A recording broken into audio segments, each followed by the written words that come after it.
안녕하세요. 저는 서울 여의도에 살고 있는 30대 후반의 미혼 여성으로 의사라는 직업을 가지고 있습니다. 사실 제가 일하는 병원의 병원장님에게는 오래전 잃어버린 외동딸이 있었는데 그 딸을 생각지도 못한 뜻밖의 장소에서 만나게 됩니다. 제가 결혼을 하기 위해 인사드리러 간 예비 시댁에서 온갖 구박과 함께 노예 취급을 받으며 살고 있었던 겁니다. 그 모습을 보는 순간 얼마나 원통하고 열불이 나던지 예비 시댁을 뒤집어 엎고 싶은 심정이었습니다. 결국 저는 많은 우여곡절 끝에 병원장님의 딸을 그 지옥 같은 시댁에서 구출해내며 병원장님과도 재회를 시켰지만 말이에요. 아직도 그날의 일을 생각하며 심장이 두근거리는 것이 아주 조마조마합니다. 저는 사실 결혼이라는 것에 딱히 관심이 없었습니다. 의사라는 직업에 나름 만족하고 있었고 또 일에 대한 자부심도 강해 큰 보람을 느끼고 있었거든요. 그런데 제가 일에만 빠져있는 모습이 안타까웠는데 저랑 친한 지인이 괜찮은 사람을 소개해주겠다면서 만나보라고 하는 것이었어요. 저처럼 일만 하느라 아직 결혼을 못했다면서 저와 잘 어울릴 것 같다면서요. 그래서 그냥 경험으로라도 한번 만나보는 것도 나쁘지 않을 것 같다는 생각에 만나게 되었고 저희 두 사람은 처음 본 순간부터 서로에게 호감을 느끼며 연인으로 발전해 미래를 약속하게 되었죠. 그런데 막상 결혼을 약속하고 예비 시댁에 인사를 드리러 가게 되니 긴장이 되더라고요. 하지만 그렇게 크게 걱정하지는 않았습니다. 예비 시어머니와 시동생 그리고 동서와 저희 예비 신랑까지 한 집에서 같이 살고 있었는데 예비 신랑의 말로는 비록 시아버지께서 일찍 돌아가시고 안 계시지만 자기의 집이 매우 화목한 가정이라고 알려주었거든요. 예비 신랑도 믿음직하고 좋은 사람이라 저도 그 말을 믿어 의심치 않았고요. 그런데 처음 시댁에 인사드리러 간 첫날부터 전 조금 이상함을 감지했습니다. 집안에 의사 며느리가 들어왔다면서 예비 시모가 엄청 좋아하며 기뻐하셨고 분명 시댁 식구들 모두 저를 환대해주긴 했는데 뭔가 꺼림칙한 느낌이었다고나 할까요? 게다가 시댁 식구들 모두 예비 동서를 대하는 것이 조금 이상했습니다. 시댁에서 차려준 밥을 먹고 있는데 예비 동서가 저희랑 같이 먹을 생각을 전혀 하지 않고 있던 거예요. 집안에 가정부로 들어온 것도 아닐 텐데 당연하다는 듯 시댁 식구들의 수발을 들고 있었죠. 그런데 현정 씨는 저희랑 같이 밥 안 먹나요? 그건 신경 쓰지 말거라. 내가 괜찮다고 아무리 말려도 소용없고 현정이가 가족들 수발 드는 거 워낙 좋아해서 그러는 거니까 우리나 맛있게 먹으면 된다. 안 그러니 현정아? 예? 물론이죠. 형님, 저는 신경 쓰지 말고 드세요. 저는 나중에 천천히 먹어도 되니까. 그리고 그 다음. 아무리 봐도 납득하기 어려운 상황을 경험하게 됩니다. 시어머니가 음식을 먹다 떨어뜨려 옷에 얼룩이 묻었는데 그걸 시어머니가 물티슈조차 직접 닦는 것이 아니라 예비 동서가 나서 재빨리 닦아주는 것이었어요. 그런 동서의 행동을 저희 예비 신랑이며 시동생까지 당연하다는 듯 아무렇지 않게 지켜보고 있었고요. 하지만 저에게 의문인 것은 그뿐만이 아니었어요. 바로 예비 동서에 관한 것이었죠. 아무리 봐도 동서의 얼굴이 매우 낯이 익었던 겁니다. 그래서 예비 동서를 어디서 봤는지 곰곰이 생각해도 떠오르지 않아 모두 밥을 먹은 후 식탁을 정리하는 예비 동서를 옆에서 도와주며 살며시 물었죠.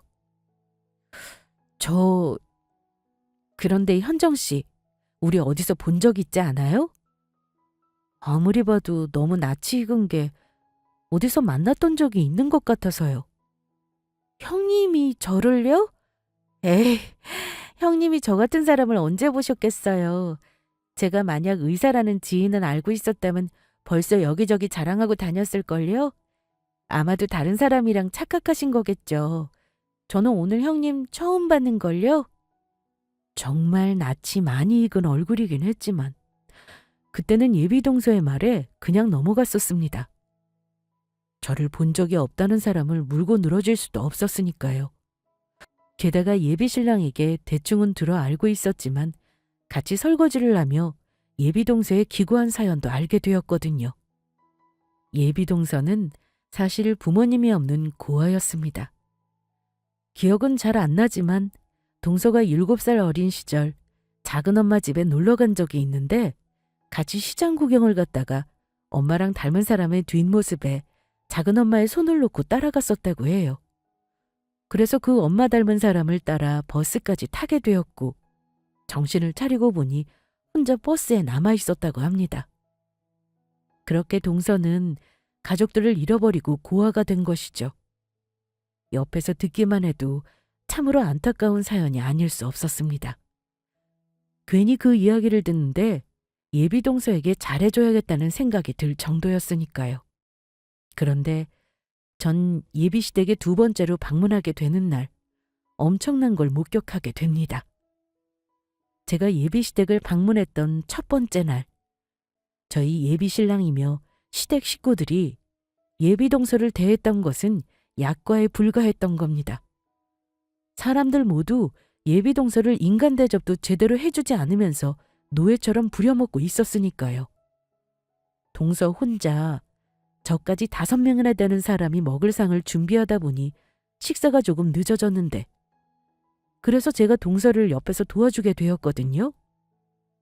그랬더니 모두 난리가 났던 겁니다. 재수 씨, 저번에도 그러더니 이런 허드렛 일을 감히 의사인 우리 진주 씨한테 시키는 겁니까?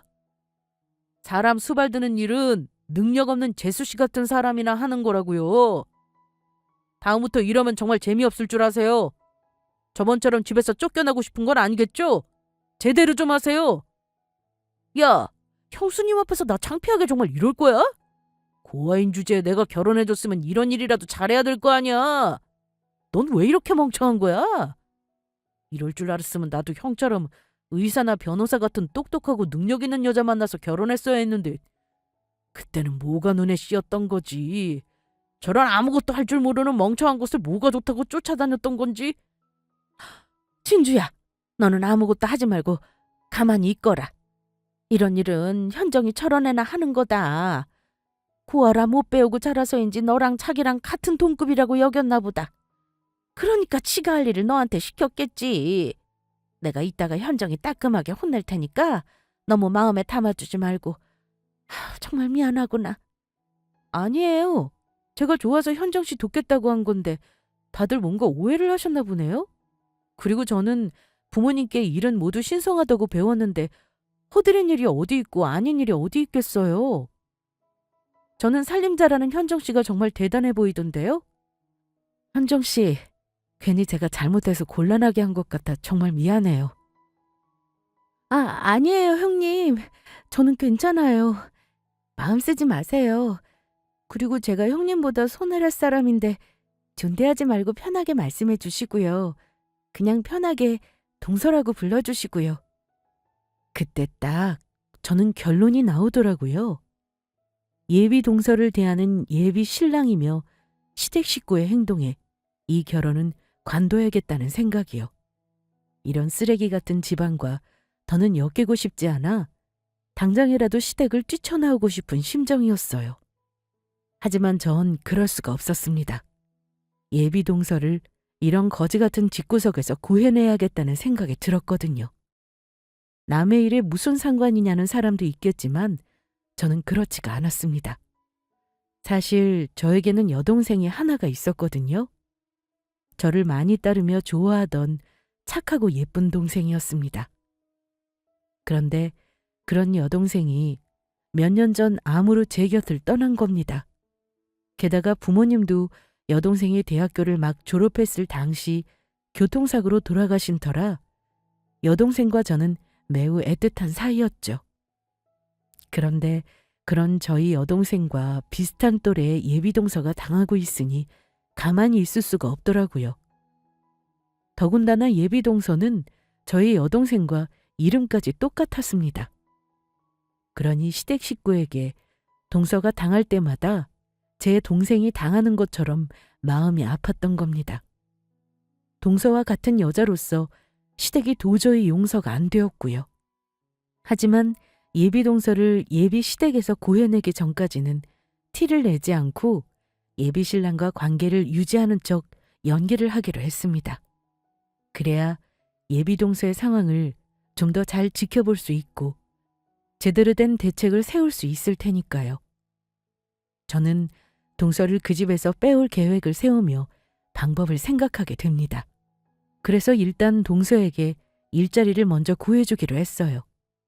아무래도 사람에게 가장 중요한 것은 먹고 사는 문제였기에 가장 필요한 일이라고 생각했거든요. 그래서 만약 동서가 일을 하게 된다면 제가 곁에서 잘 돌봐줄 수 있도록 저희 병원에서 일하게 하고 싶었습니다.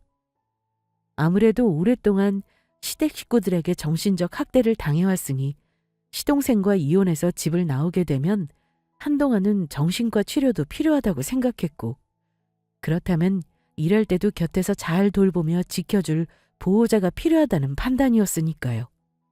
하지만 오랫동안 집에서 살림만 해왔던 동서이기에 저희 병원에서 일할 만한 곳이 없더라고요. 그런데 때마침 동서가 할 수 있을 만한 괜찮은 자리가 하나 나오게 됩니다. 병원에서 때마침 구내식당에 직원을 뽑고 있었던 겁니다. 예비 동서는 23살에 결혼해 31살이 되는 동안 살림을 하며 음식을 해왔으니 괜찮을 것 같았어요. 그래서 병원장님에게 동서의 사정을 사실대로 말하고 마땅한 사람이 없는 거면 뽑아달라고 부탁을 드리게 되었습니다. 사실 병원장님이랑 저는 조금 특별한 관계였거든요. 병원장님과 저희 부모님은 친한 친구 사이였습니다. 부모님도 살아계실 때 작은 병원을 운영하는 의사였고요. 그래서 병원장님은 저를 친딸처럼 생각하셨고 병원장님의 권유로 병원장님이 운영하시는 이곳 병원에도 오게 되었던 겁니다. 그런데 저는 병원장님과 이야기를 나누는 도중 아주 까무러칠 뻔했습니다. 병원장님의 책상 위에 아주 낯익은 사람의 사진을 발견했던 것입니다. 온몸에 소름이 돋을 정도였죠. 병원장님 탁자 위에 동서와 똑 닮은 어린 소녀의 사진이 있었으니까요. 다름 아닌 오래전 병원장님께서 잃어버렸던 하나밖에 없는 외동딸이었습니다. 병원장님 부부는 따님을 잃어버린 후 충격으로 자식도 낳지 않은 상태였거든요. 그제야 제가 왜 동서의 얼굴이 어디서 많이 본 듯 익숙했는지 알게 되었습니다. 병원장실에 들릴 때마다 병원장님의 책상 위에 있던 따님의 사진을 자주 봐왔으니까요. 그런데 너무 연관이 없는 곳에서 예비 동서를 만나보니 떠올리지 못했던 겁니다.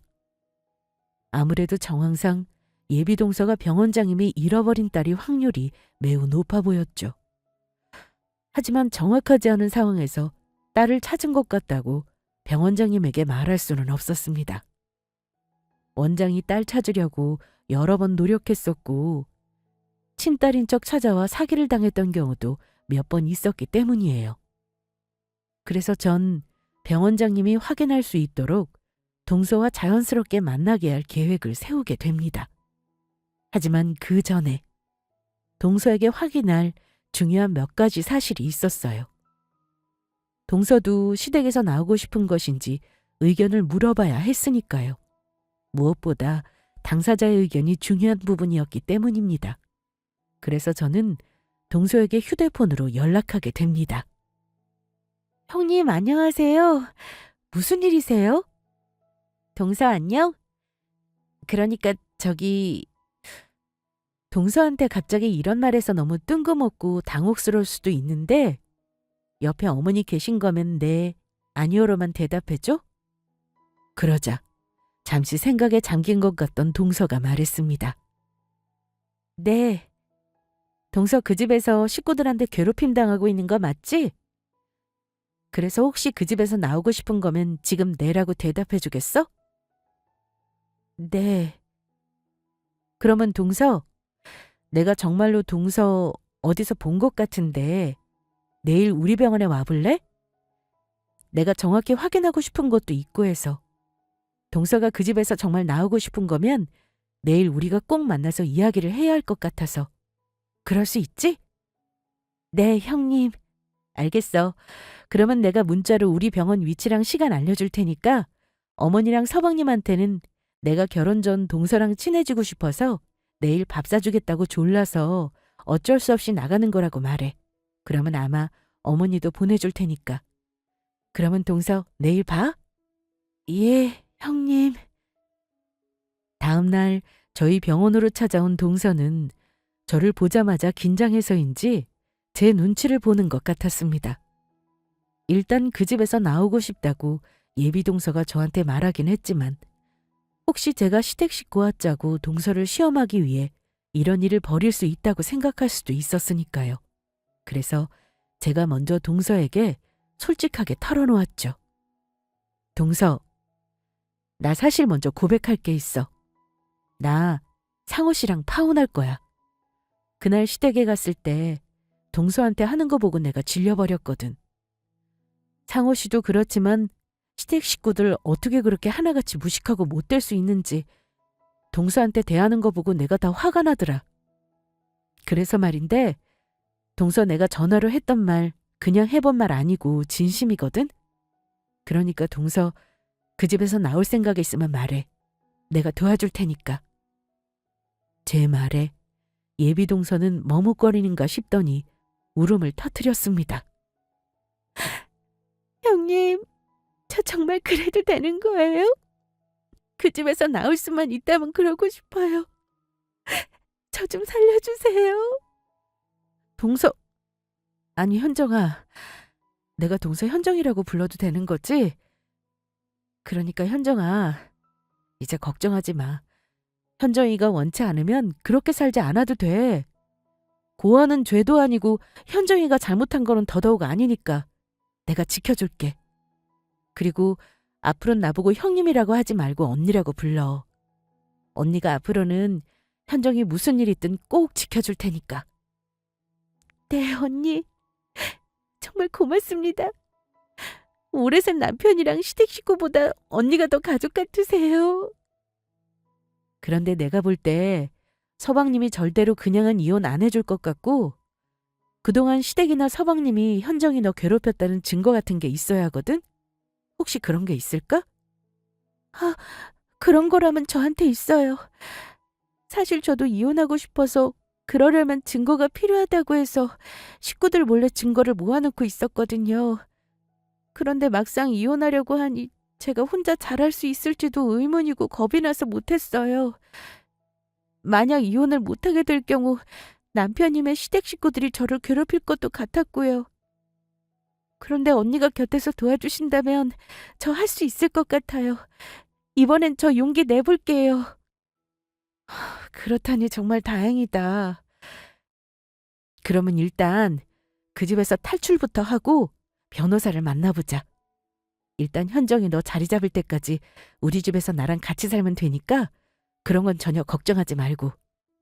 변호사 비용은 내가 내줄 테니까 일단 아무 생각하지 말고 있어. 하지만 그렇게까지 신세지면 제가 너무 죄송한데요.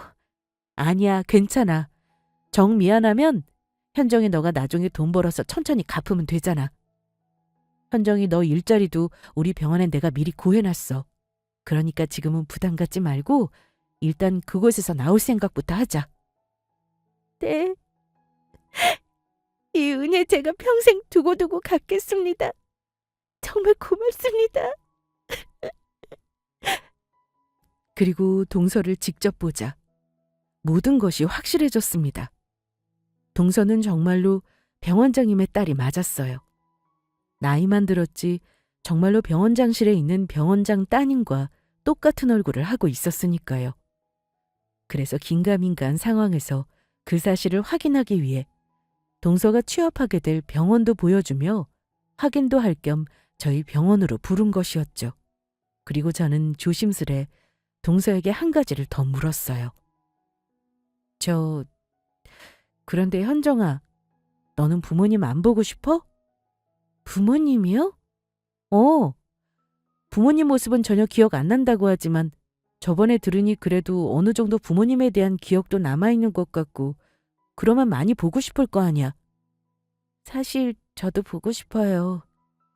그래서 실종아동 유전자 등록하는 게 있다고 해서 해보려고도 했는데 남편이며 시댁 식구들 반대가 워낙 심해하죠. 그래서 하고 싶어도 못하고 있었어요. 그러면 현정이 너도 네 가족들 찾을 수 있다면 꼭 만나고 싶다는 이야기지? 물론이죠. 저희 부모님을 다시 만날 수 있다면 저 불길 속이라도 뛰어들 자신 있어요. 알겠어. 네 생각 알려줘서 고마워.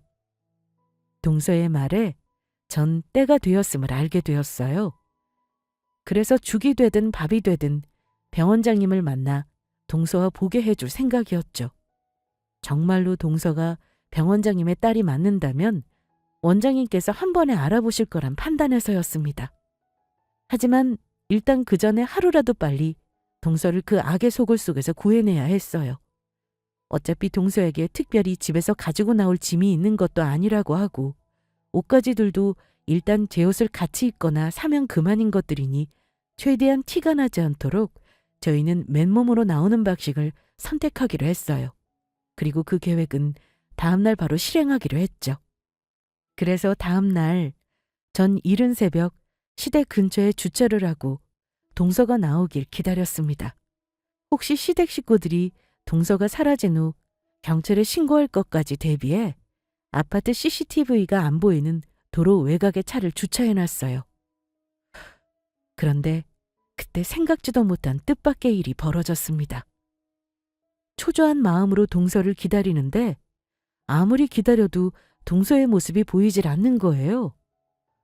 그래서 혹시 몰래 나오다가 들킨 것은 아닌지 무슨 일이 생겼나 차에서 내려 동서네 집으로 향하려 하는데 다행히 멀리서 달려오는 동서의 모습을 발견했습니다. 그 모습에 저는 재빨리 차 밖으로 나와 동서에게 손을 흔들어 주었고 동서도 저를 보더니 더욱 힘을 내 달려왔습니다. 그리고 동서와 저는 재빨리 차에 탔습니다. 현정아, 어떻게 된 거야? 아무리 기다려도 안 나와서 걱정했잖아. 제가 막 나오려고 했는데 그만 화장실에서 나오는 어머니랑 딱 마주쳤지 뭐예요. 그때 들키는 줄 알고 얼마나 놀랐는지 몰라요. 그래서 저도 화장실 가려고 나온 척 연기하느라 늦었어요. 죄송해요, 언니. 많이 기다리셨죠? 아니야, 괜찮아. 현정이 너만 무사히 나왔으면 된 거야. 일단 여기 있다가 들킬 수도 있으니 우리 얼른 빠져나가자. 그렇게 저희는 무사히 시댁을 빠져나왔고 저희 집에 도착할 수 있었습니다. 동서와 저는 서로 부둥켜 안고 울었어요. 언니, 이게 꿈은 아니죠? 저 이제 정말로 자유예요. 그 지긋지긋한 인간들 보지 않아도 돼요. 그래, 현정아. 이제는 마음 놓고 살아. 내가 장담하건대 앞으로는 좋은 일들만 있을 거야. 언니 정말로 그럴까요? 저도 앞으로는 행복해질 수 있을까요? 당연하지. 그리고 현정이 너 우리 병원에 면접 본 거 있지? 그거 붙었어. 사실 병원장님께 네 사정을 이야기 드렸었거든. 그랬더니 바로 뽑아주시겠다고 하더라. 그래서 출근은 다음 달부터 하고 오늘은 병원에 잠깐 인사하러 가면 될 것 같아. 내가 바로 오늘 너 데리고 병원으로 일하는데 인사하러 간다고 이야기했어. 혹시 내가 병원장님께 현정이 너 사정 이야기해서 기분 나쁘다면 미안해. 아니에요. 언니가 저 위해서 그러신 건데요. 그리고 지금 제 입장에선 이렇게 병원에 취직도 하고 감지덕지한걸요. 고맙습니다. 그리고 방은 저기 내 동생이 쓰던 방 쓰면 돼. 언니, 제가 그래도 될까요? 저번에 언니 이야기 들어보니까 동생분 돌아가셨다고 하지 않았어요? 그러면 방에 보관해둔 동생분 물건도 전부 소중한 것들일 텐데 제가 그래도 되는지 모르겠어요. 당연히 되고 말고 중요한 동생 유품들은 내 방으로 옮겨서 이미 정리해놨어. 그리고 하늘에 있는 내 동생 현정이도 현정이 너가 쓴다고 하면 분명히 좋아할 거야. 자기 방에 좋은 사람이 들어왔다고. 그러니까 아무 걱정하지 말고 편하게 지내. 얘가 입을 옷들도 몇 벌 사놨으니까 당분간은 그거 입으면 될 거야. 언니, 이건 그냥 빈말이 아니라 정말로 감사해요. 정말 뭐라고 표현해야 될지 모르겠어요. 제가 친언니는 없지만 언니가 정말로 꼭 제 친언니 같아요. 사실 사는 게 너무 힘들어서 죽을 생각까지 했었거든요. 그런데 그때 언니가 나타나 준 거예요. 언니가 정말 제 생명의 은인이에요. 정말 고맙습니다. 동서의 우는 모습에 저는 동서를 안아주었습니다. 어느새 제 눈에도 눈물이 흐르고 있었죠. 살아있다면 저희 동생과 비슷한 나이일 동서가 남들도 해보지 않은 모진 세월을 버티며 살아왔던 걸 생각하니 제 동생이 고생을 한 것처럼 가슴이 아파졌으니까요. 동서에게 해주는 것들이 꼭 제 동생에게 해주는 것 같은 기분이 들었습니다. 현정아, 걱정하지 마. 앞으로 내가 꼭 현정이 너 지켜줄 거야. 그러니까 그런 나쁜 생각하지 말고 앞으로는 씩씩하게 사는 거야? 현정이 넌 누구보다 소중한 사람이라는 걸 절대 잊어서는 안 돼? 알겠지? 네, 언니. 그럴게요. 그리고 전 다음 날 동서를 데리고 병원에 출근해 병원장님께 바로 연락을 드렸어요. 말씀드린 병원에서 근무하기로 한 동서를 인사시키고 싶다고요. 원장님도 흔쾌히 허락하셨고 저희는 병원장실로 가게 되었습니다. 동서는 자기를 채용해 주신 병원장님한테 감사하다며 드실 음료라도 사가고 싶다는 말에 음료수 세트를 사서 병원장실로 가게 되었습니다. 동서는 병원장실에 들어가자마자 병원장님께 고개 숙여 인사했어요. 안녕하세요, 원장님. 처음 뵙겠습니다. 박현정이라고 해요. 저에게 이런 소중한 일자리를 주셔서 정말 감사합니다. 그러나 병원장님은 말이 없었어요. 그저 동서의 얼굴을 뚫어지게 쳐다볼 뿐이었죠. 그래서 저는 바로 직감할 수 있었습니다. 동서가 정말로 병원장님의 딸이 맞다는 걸요. 병원장님은 떨리는 목소리로 동서에게 물었어요.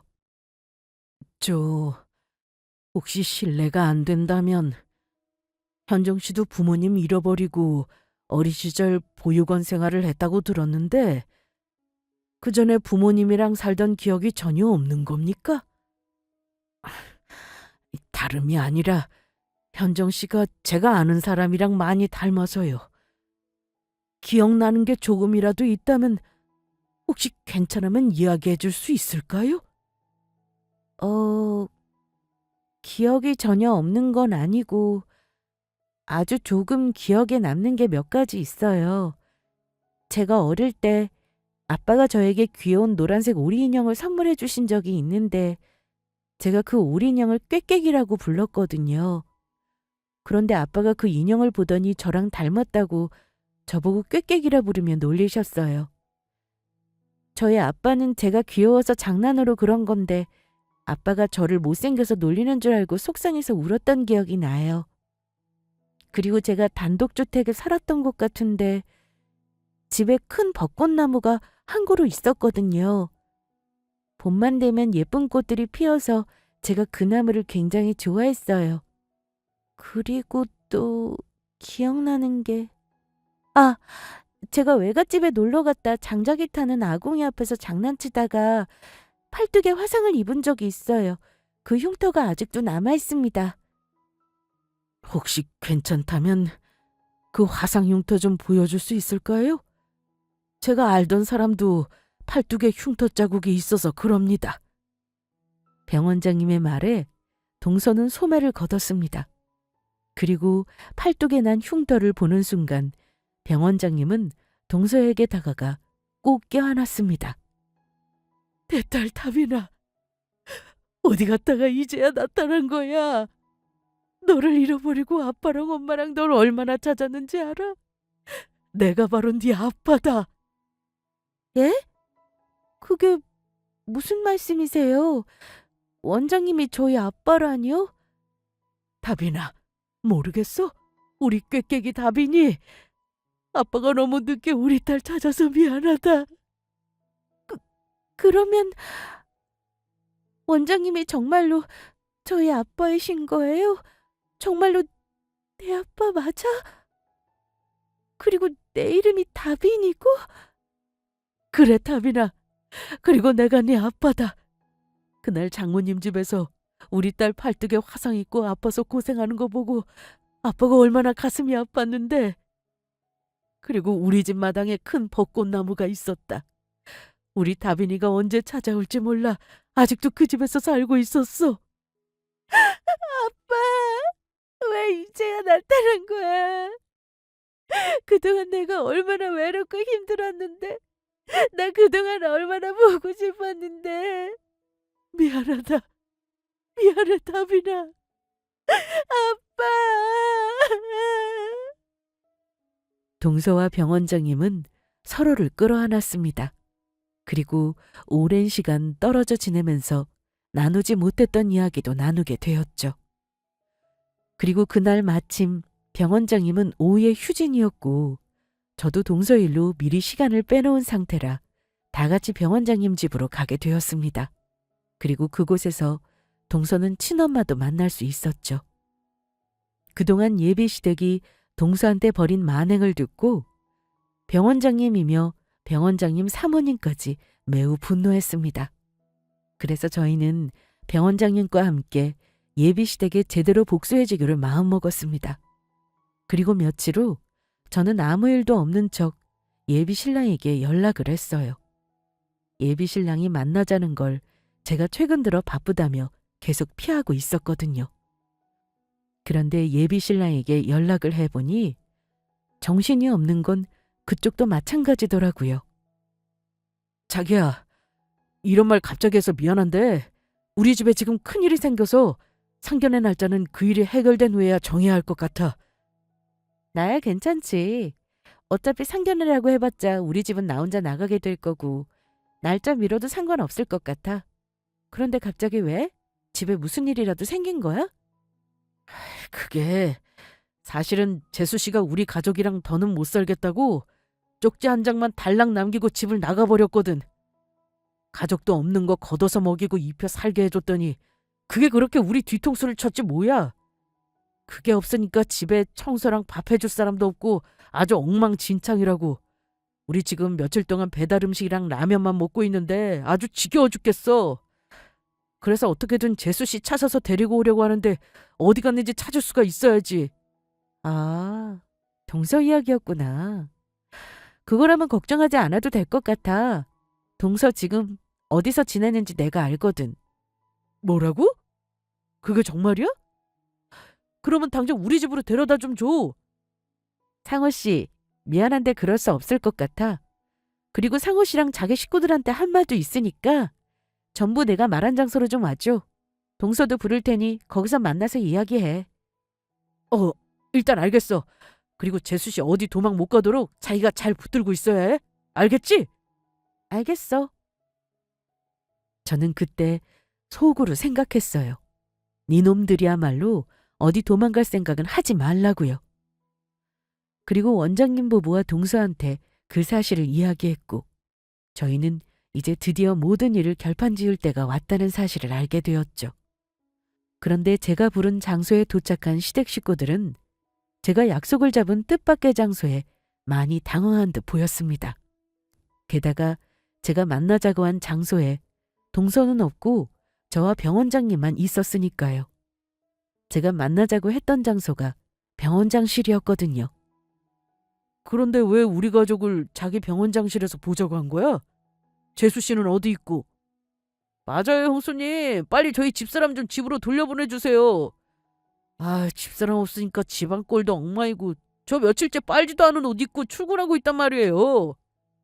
그래, 고개 잘해주니까 아주 요즘 기세가 등등하더니 이제는 시엠이 무서운 것도 모르고 집을 나갔지 뭐냐. 아주 겁대가리를 상실했다고. 그래서 이번에 집에 다시 돌아오면 제대로 혼쭐을 내주려고 한다. 다시는 집 나간다는 생각 못하도록. 그러니까 진주 네가 현정이 좀 잘 설득해서 좀 보내주거라. 그 전에 여러분께 알려드릴 소식이 있어요. 저희 병원장님이 오래전에 잃어버린 따님이 있었거든요. 그런데 얼마 전에 기적처럼 찾았지 뭐예요? 그래서 그 기쁜 소식을 여러분들과 나누고 싶어서 이렇게 부르게 되었어요. 에? 너희 병원장님이 딸을 찾는 건 좋은 일이다만 그게 도대체 우리랑 무슨 상관이 있다고 부른 건지 모르겠구나. 나는 현정이 그거만 데리고 집에 가면 그뿐이다. 그러니까 어서 현정이나 데려와. 형수님, 여기 병원장님이 따님을 찾았든 말든 저희랑 아무 상관없다고요. 그러니까 어서 집사람 좀 데리고 와주세요. 그 사람 지금 어디 있어요? 장소만 알려주시면 제가 당장 데리고 갈 테니까 어디 있는지만 알려주세요. 상관이 없기는 왜 없어요? 여러분도 모두 잘 알고 있는 사람이 바로 병원장님 따님이신데. 우리가 아는 사람이라니? 내 주변에 그럴 사람은 절대 없을 텐데. 맞아. 자기가 뭔가 오해하고 우리까지 부른 것 같네. 맞는지 아닌지는 세 사람이 직접 보고 확인하면 되고요. 이제 곧 도착한다고 했으니까 병원장님 얼굴 보고 말씀하세요. 그때였어요. 병원장실 문에 노크 소리가 들리는 것. 그리고 동서가 잘 차려입은 모습으로 문을 열고 나타났죠. 그러자 시댁 식구들이 동서를 어안이 벙벙한 표정으로 바라보더라고요. 소개가 늦었죠? 알아보니 글쎄 동서가 저희 병원장님의 잃어버린 따님이었지 뭐예요. 그래서 앞으로 동서가 여러분들에게 돌아가는 일은 없을 거예요. 동서는 앞으로 영원히 자기 친부모님이랑 살 생각이니까요. 그 사실 말씀드리려고 전부 부른 거였어요. 하지만 동서가 병원장님 딸이란 말에 이미 시댁 식구들은 동서가 다시는 시댁에 돌아가지 않을 거란 말이 들리지 않은 것 같았어요. 동서가 큰 병원의 딸이니 앞으로 자기들이 동서를 이용해 편하게 살 수 있을 것 같다는 기대감에 잔뜩 부풀어 있는 것 같았죠. 그동안 자신들이 동서한테 했던 짓거리들은 전혀 생각하지 못한 채요. 어머나 세상에, 그게 사실이냐? 그거 아주 잘 됐구나. 현정이는 우리가 그동안 돌봐준 은혜는 잊지 않았겠지? 저기 원장님, 아니지, 이제 내가 사돈이라고 불러야 되나? 저기 사돈, 제가 그동안 따님을 금이야 오기야 얼마나 소중히 생각하며 대했는지 아십니까? 저희 친딸 이상으로 잘해줬다고요. 그러니까 그런 제 공로를 잊으시면 안 됩니다. 엄마, 나도. 사돈어른, 저도 재수씨 정말 저희 친가족이라 생각하고 대했거든요. 이번에도 갑자기 집 나가서 제가 얼마나 걱정했는지 몰라요. 재수씨 걱정에 제가 밥도 제대로 못 먹었다니까요. 이게 웬 떡이야? 고아 마누라 얻어서 그동안 짜증났는데 그런데 마누라가 이런 큰 병원 병원장 딸이었다니. 앞으로는 마누라 덕 보면서 호강하고 살게 생겼네. 당신 앞으로는 우리 가족들에게 더 잘해. 그동안 우리가 잘 보살펴준 덕분에 당신이 이렇게 친부모도 찾을 수 있게 된 거라고. 이 하늘 같은 서방님 말 무슨 뜻인지 알겠어? 시댁 식구들의 말을 묵묵히 듣고 있던 동서는 성큼성큼 시동생 앞으로 걸어갔습니다. 그리고 있는 힘껏 시동생에게 싸다구를 날려버렸죠. 이 그지 같은 게 어디서 그런 말 같지도 않은 헛소리를 짓거리고 있어. 니들이 지금까지 나한테 무슨 짓 했는지 벌써 잊었어?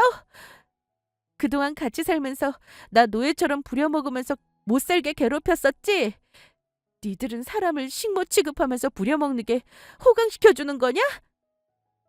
니들이 나한테 했던 일들 절대 용서 안 할 거야. 내가 고통받은 만큼 똑같이 되갚아줄 거라고.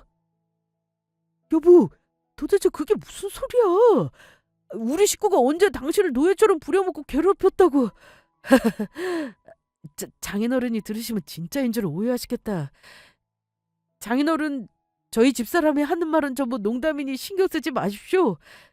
그냥 다 같이 웃자고 한 이야기예요. 그렇습니다, 사돈. 사실 이렇게 말이 나와서 하는 이야기인데 현정이가 조금 머리가 덜 떨어져서 우리가 곁에서 돌봐주느라 엄청나게 고생했거든요. 그래서 어쩌면 그런 우리에 대해 거짓말로 사돈께 나쁘게 이야기했을 수도 있는데 현정이가 뭐라고 했든 그건 전부 사실 아니니까 신경 쓰지 마세요. 제 말 뜻 알아들으셨죠? 저는 너무 화가 나 한마디 쏘아붙이려고 했습니다. 동서가 직접 이야기해 시댁 식구들이 그동안 얼마나 못살게 굴고 괴롭혔는지 이미 모든 상황이 들통났는데도 반성은 못할 망정 이번엔 동서의 친부모님인 병원장님의 재산까지 노리고 동서를 모함하며 또다시 거짓말을 하려고 했으니까요. 정말 인간이길 포기한 것들 같았죠. 그런데 제가 먼저 말을 꺼내기도 전에 모든 이야기를 가만히 듣고 있던 병원장님께서 앞에 있던 커피잔을 들어 커피를 시댁 식구 얼굴에 뿌려버렸습니다. 이것들이 지금 뭐라고 헛소리를 짓거리는 거야? 아무리 주둥이로 나불거려도 말이 사람 같아야지 들어주지. 얼마나 멍청하고 생각이 없으면 내가 그런 니들의 말 같지도 않은 소리에 속아 넘어갈 거라고 생각을 해? 니들이 아무리 그렇게 말한다고 해도 그동안 우리 딸 식모처럼 부려먹었던 거 내가 모를 줄 알아? 이미 최 선생이 당신들 집에 갔을 때 우리 딸을 어떻게 대했는지 전부 말해줬어.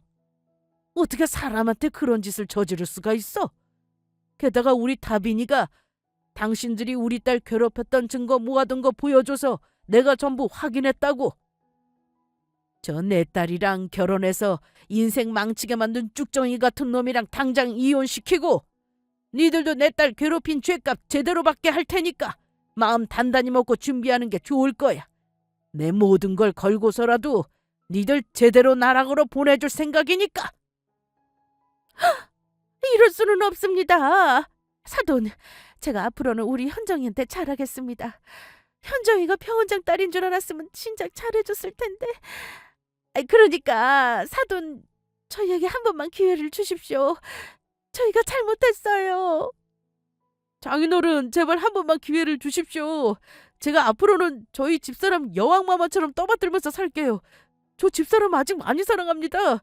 집사람 없으면 못 산다고요. 진주씨, 자기도 뭐라고 한마디 좀 해봐. 이제 곧 우리 결혼하면 한 가족이 될 텐데 자기라도 우리 편 들어줘야지. 어서 사돈어른 좀 잘 설득해보라고. 이게 어디 우리만 잘 되자고 그래? 우리가 잘 돼야 자기도 잘 되는 거라고. 그래야 우리 결혼할 때 재수씨 친정에 콩고물이라도 하나 얻어먹지.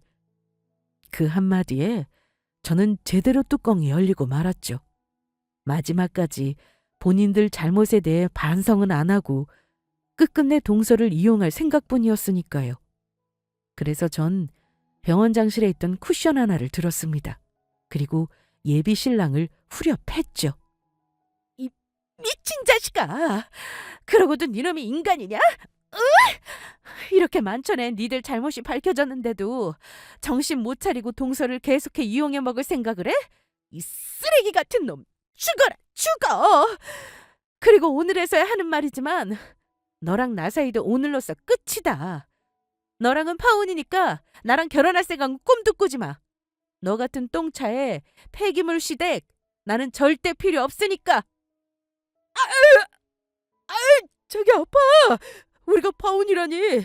절대 그럴 수 없어. 자기야, 너 버리지 마. 진주야, 이 마당에 너까지 파혼을 하겠다니 무슨 소리냐. 병원장 딸 며느리에 의사 며느리까지 하루아침에 전부 잃게 생겼네. 진주야, 너라도 다시 생각해다오. 이럴 순 없다. 이럴 순 없어. 내가 미쳤냐? 이미 현정이한테 하는 거 봐서 니들이 어떤 인간들인 줄 알았는데 내가 그런 집안에 시집을 가겠냐? 가서 무슨 일을 당할 줄 알고. 그리고 들어보니 니들이 현정이 실종자 가족 찾는 유전자 등록도 못하게 막고 있었다며? 원장님은 이미 유전자 등록해서 니들이 막지만 않았어도 진작 원장님이랑 현정이 만날 수도 있었는데 니들 때문에 못 만났어. 니들 현정이가 가족 찾으면 도망갈까 봐 등록 못하게 막았던 거지? 이 쓰레기 같은 것들. 개차 아닌 니들끼리 어디 한번 잘 살아봐라. 진짜로 멍청하고 이 덜 떨어진 것들아. 당장 우리 앞에서 꺼져.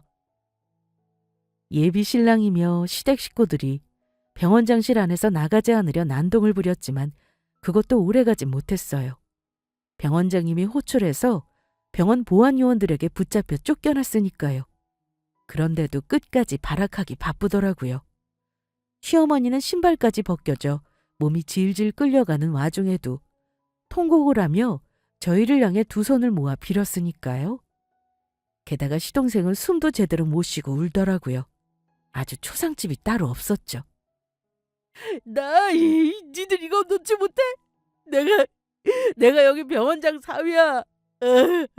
지금은 장인어른이 화가 많이 나셔서 그런 거지만 나중에 화 풀리면 니들 전부 자르라고 할 테니까 그렇게 하려고. 안 돼. 이게 어떻게 온 기회인데 절대로 포기 못해.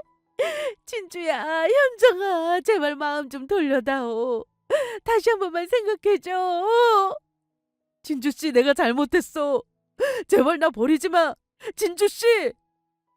그 후 동서는 시동생에게 이혼 소송을 걸었고 시댁 식구 모두 예비 동서에게 위자료까지 물어줘야 했습니다. 다행이라면 예비 시동생과 동서 사이에 아이가 없다는 것이었어요.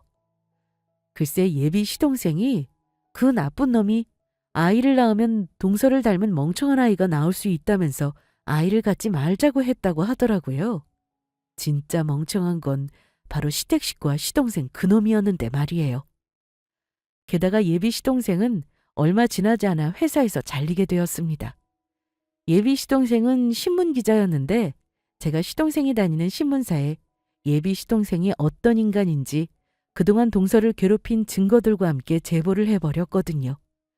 게다가 원장님 친구분의 친구가 그곳 신문사 편집국장으로 있어 일을 덮으려야 덮을 수가 없었던 겁니다. 결국 다른 경쟁 신문사에 소문이 퍼져 일이 더 커지기 전에 신문사에서는 시동생을 자르게 된 것입니다. 예비 시동생은 신문사에서 잘린 후 바로 업계에 소문이 나 지방 신문사조차 써주는 곳도 없었다고 하네요. 하루아침에 백수가 되어버린 것이었죠. 그리고 예비 신랑 회사도 쫄딱 망했다고 합니다. 원래 회사가 좀 어려웠었는데 저를 이용해 잘 나가는 의사 부인과 결혼한다며 여기저기 제 이름을 팔아 몰래 빚까지 졌었나 봐요. 그런데 저와 파혼까지 한 마당에 돈을 빌려 시작한 새로운 프로젝트 사업까지 망하며 돌이킬 수 없는 상황이 되어버린 겁니다. 결국 살던 집까지 팔아 알거지 신세가 되었다고 해요. 그래서 현재 반지하 단칸방에서 세 식구가 생활을 하고 있다고 합니다. 그리고 동서는 잃어버렸던 진짜 가족들과 행복하게 잘 지내고 있습니다. 그리고 그동안의 상처를 치유하기 위해 정신과 치료도 받고 있고요. 저와도 자주 만나며 친자매처럼 지내고 있습니다. 제가 자기 친언니 같다며 얼마나 잘 따르며 애교도 많은지 모르겠어요. 병원장님이며 병원장님 사모님이며 저에게 딸을 찾을 수 있게 해줬다며 많이 고마워하셨고요. 그러면서 앞으로는 병원장님 내외 두 분께서 저를 진짜로 친자식처럼 여기며 잘 돌봐주시겠다고 하시더라고요. 이미 새로 여동생을 하나 얻은 것만으로도 감사한데 좋은 부모님까지 생긴 거나 다름없었죠. 인생을 살며 여러 일을 겪는다지만 그래도 우리 한 가지 사실은 결코 잊지 말아야겠습니다. 사람이 착하게 살아야 한다는 건 말이에요. 그러면 언젠가 나에게도 새로운 행복이 찾아와 문을 두드릴 테니까요. 앞으로도 행복을 찾아 좋은 사람으로 살아보겠습니다. 모두 끝까지 들어주셔서 감사합니다.